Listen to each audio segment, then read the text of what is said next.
7 months ago, Ann Susan asked, can you make a video on how to be a mentor for younger girls? I'm finally answering this question. So I remember the first time someone asked me to be their mentor. I was 22 years old and that question terrified me. I was like, I don't think I can do this. Like, I don't think I'm qualified enough. I don't know the right advice to give. Like, I don't think that I can do this.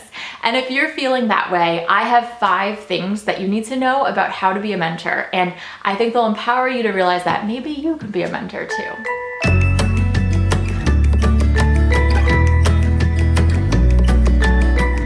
Hey friends, Tiffany Dawn here, and if you're new to this channel, I talk a lot about the things I used to believe about what it meant to be a Christian girl and what I've learned now, and I hope that these videos can help set you free.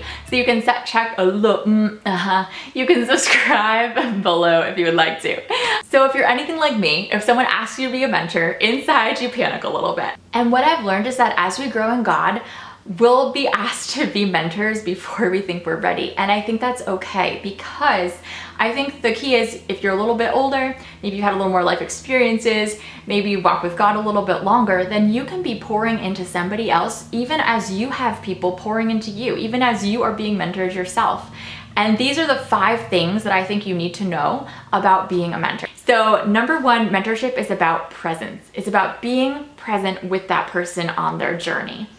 I don't think it's about just fixing everything. I don't think it's about just giving the magical answer that will just end their struggle right then and there. That is not how life works. Life is about struggling and working and journeying through things. It's not a magical overnight fix. And so when you're a mentor to someone, you're walking with them through their journey. You're with them, you're beside them, you're listening to them. That means that sometimes when you get together with that person, you might not give any advice. And that's okay. It's just about being present with that person on their journey.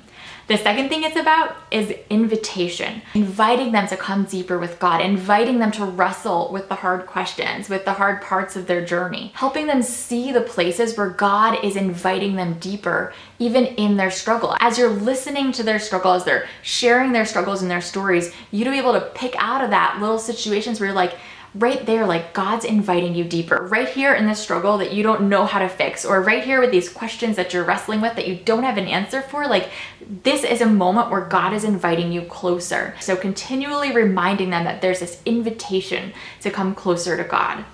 The third thing it's about is prayer. Praying with them in person. I know for a lot of people, prayer out loud with another person present is so uncomfortable. And so practicing that together, like praying with them, modeling that, praying for them, but also when you guys are apart, praying for that person regularly. I've seen God do crazy, amazing things through prayer. If you want to hear some of those things and be encouraged, check out this video above. The fourth thing is about freedom. So sometimes as a mentor, you want the person to hear your advice and think, wow, that's such good advice, and I'm gonna do it. I'm just gonna act on it.